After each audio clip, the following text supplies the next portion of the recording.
De actualidad. Es una alegría, como siempre, recibir en Radio Sefarad a Esteban Ibarra, presidente del Movimiento contra la Intolerancia. Hola, Esteban. ¿Qué hay? ¿Cómo estáis? Encantado yo también de estar en Radio Sefarad. Bueno, en esta ocasión te llamamos, Esteban, para que realices un resumen, un análisis de este informe Raxen que se acaba de presentar, que alerta del crecimiento del discurso de odio y del avance de la xenofobia en nuestro país. Bueno, la verdad es que el Raxen viene a constatar algo que estábamos anunciando, por ejemplo, el avance de la xenofobia, también como consecuencia del avance, el tsunami xenófobo que se está produciendo en toda Europa, ¿no? Europa en estos momentos es impactante, con la presencia no solo de partidos claramente xenófobos, sino de grupos neonazis y grupos racistas por todos los países que cometen agresiones y se centran fundamentalmente en los ataques a los refugiados, ¿no? Esto no es ajeno a lo que se produce en España. Hay también agresiones, hemos detectado muchos incidentes de delitos de odio, unos 500. Hay distintas manifestaciones de intolerancia, donde está el antisemitismo, además de la xenofobia, la islamofobia, el rechazo a las personas por otra orientación sexual, la presencia de grupos ultras en los campos de fútbol.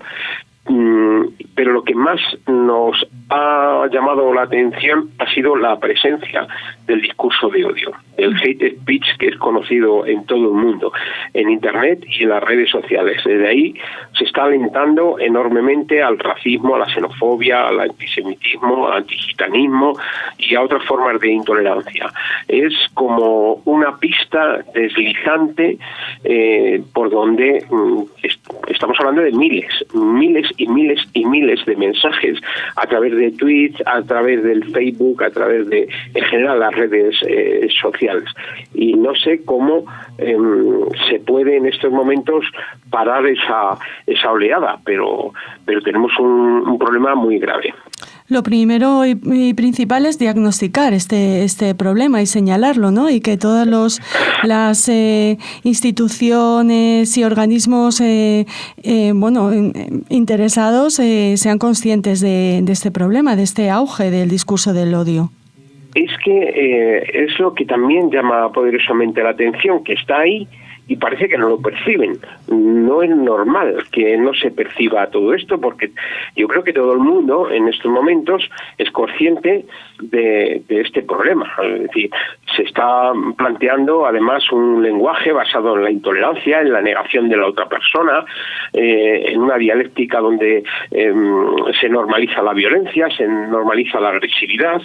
Y bueno, las instituciones, claro, están reaccionando ante los efectos. Si de repente vemos que hay violencia o hay una agresión o se capta pues una pelea, incluso en el fútbol base, pues entre dos equipos o familias, pero no se está dando cuenta de cómo se está normalizando pues el odio, la violencia, la intolerancia hacia el diferente.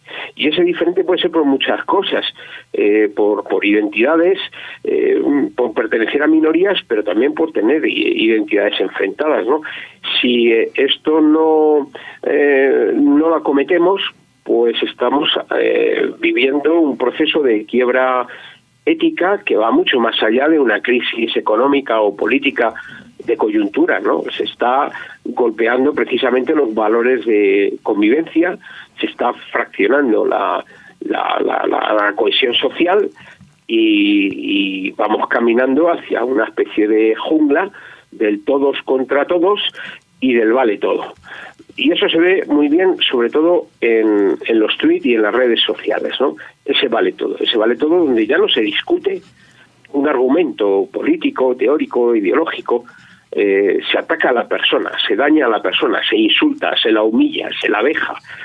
Y esto es lo que venimos detectando desde hace tiempo y esta vez pues lo hemos detectado pues por miles, y por eso decimos que el principal problema que tiene toda Europa, pero nosotros como observatorio en el país, pues es el principal problema que tiene en estos momentos España. Que está, según aparece en el informe, Esteban, en una situación mejor relativamente respecto a otros países europeos, pero habéis contabilizado unos 500 incidentes y lo más preocupante también es que sucede en todas las comunidades autónomas. Sí, eso es importante, que no hay ninguna comunidad autónoma que pueda decir que no tiene nada que ver con el problema. Y son 500 incidentes y probablemente cuando salga el registro de incidentes del Ministerio del Interior, pues hable de 1.500, porque ellos tienen una capacidad de registro que nosotros no tenemos. Y esos 1.500, habrá que multiplicarlo por 5, porque según la Unión Europea solo se denuncian el 20% de lo que sucede.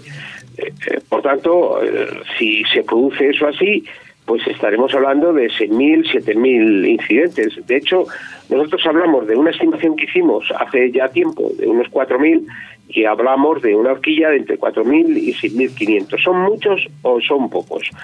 Bueno, pues en comparación con Gran Bretaña habla de 50 a 60.000. En Alemania de 20 a 30.000. En comparación con esos países, pues son pocos, pero eso no quiere decir que no sean suficientes, es decir, que sobran todos. Uh-huh. Y es verdad que tenemos una temperatura de tolerancia mejor que en otros países, que de hecho, pues hay que agradecer que no exista aquí un partido xenófobo de extrema derecha que estaría calentando muy y mucho los medios de comunicación.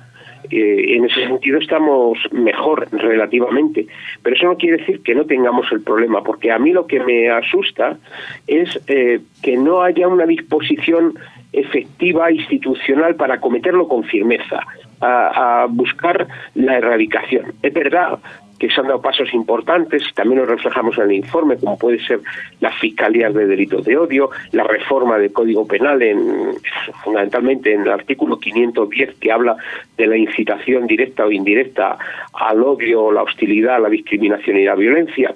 En fin, todo esto, hay mejoras, pero no es suficiente, no es suficiente porque tenemos dispersión, no tenemos una legislación armonizada, la víctima al final no sabe qué hacer, si debe denunciar, si no debe denunciar, en fin, no estamos bien preparados. Quizás hemos llegado aquí pues porque todavía hay mucha memoria reciente de la dictadura y la gente no quiere partidos de extrema derecha.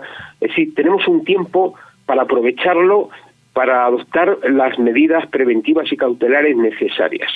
Si desaprovechamos este tiempo, pues tendremos problemas en el futuro. Y por eso hacéis un llamamiento al Gobierno y al Parlamento español, ¿no?, para que implanten un plan de acción y una legislación integral. Exactamente. Yo creo que son las dos necesidades. Por un lado, tener una ley integral contra los delitos de odio que coja todo, desde la formación de las fiscalías y la policía hasta la atención a las víctimas, la especialización, la sensibilidad, las políticas preventivas, etcétera.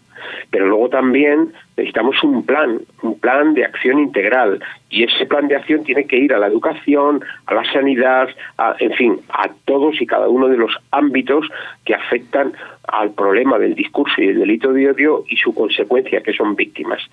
La gente no debe de olvidar que el racismo, el antisemitismo, la xenofobia, los delitos de odio en general, el propio discurso de odio, es que genera víctimas, es que produce víctimas. No es algo, mire usted, pues hay racismo, no, el racismo está produciendo comportamientos. Es una actitud, una predisposición, una ideología que luego produce conductas, y esas conductas dañan a las personas, producen víctimas. Hay que tener esa mirada de las consecuencias que tienen determinadas cosas, y eso tiene que ser acometido institucionalmente. Quizá porque nuestros gobernantes no tienen muy claro qué es un delito de odio, Esteban. Pues yo creo que les ha pillado un poco, porque el concepto ha venido de Europa. Entonces les ha pillado un poco a contrapié, pero no porque no estuviéramos dando la paliza. Vosotros, y en Radio Cesarás, y tú en particular lo conoces perfectamente. Es que llevamos 25 años, ahora es el 25 aniversario de cuando se creó nuestra organización a raíz del asesinato de Lucrecia Pérez, que precisamente la presidenta de honor fue nuestra querida Violeta Friedman, que en paz descanse, pero que durante 10 años se tiró una labor de concienciación con nosotros acerca de los crímenes de odio, ¿no? Y bueno, pues o sea, es que se ha estado insistiendo durante años y años acerca de este problema. Luego lo han asimilado en los 3 o 4 últimos. ¿Por qué? Porque ha venido una presión de los organismos europeos acerca de la necesidad de modificar el Código Penal, de dotarse de un registro de incidentes, y bueno, pues este gobierno cogió y lo acometió.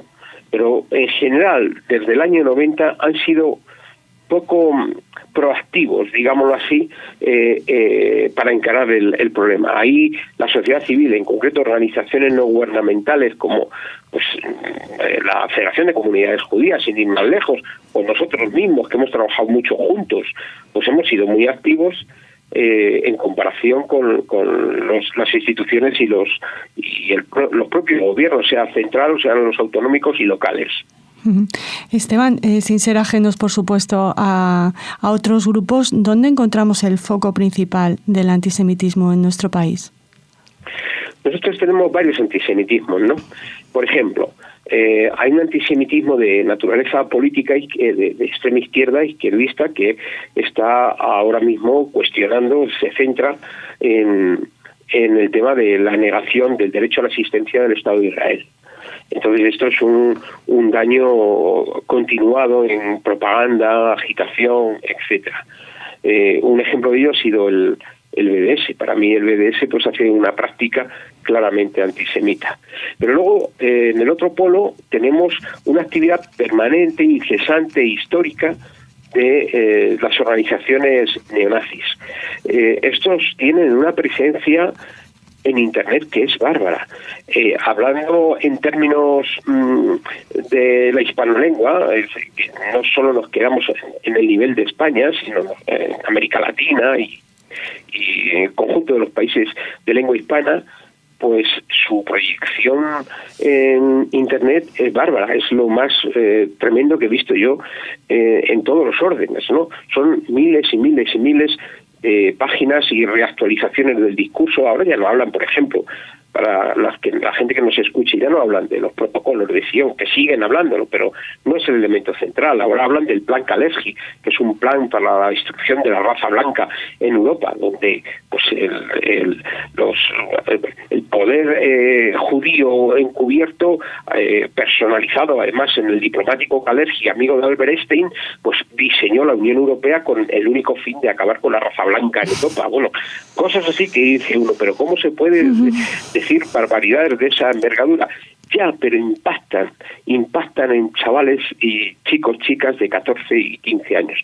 Bueno, este tipo de planteamientos, esos dos polos que he señalado son los más importantes. Ha sido superado, aunque no del todo, el antisemitismo religioso, pero por esta parte es por donde más nos vienen los principales problemas de antisemitismo. ¿Qué podemos hacer los que te estamos escuchando, los que tenemos acceso al informe Raksen? Pues divulgarlo,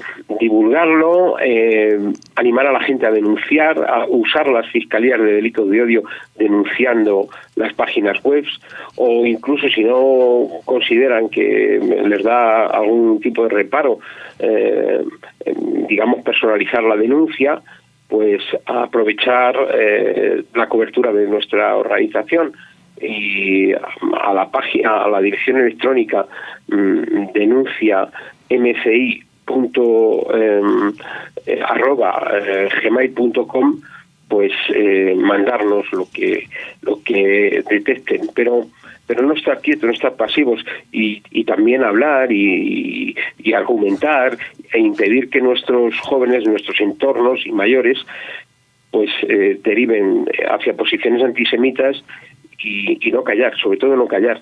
Cualquier cosa que se haga, aunque sea pequeña, contribuye. Por supuesto, y lo que habéis hecho no es pequeño. Os damos las gracias por este informe Raksen y por vuestro trabajo de años, y te agradecemos mucho también que siempre respondas a la llamada de Radio Sefarad. Un placer, un honor, y siempre estaré con Radio Sefarad. Muchas gracias.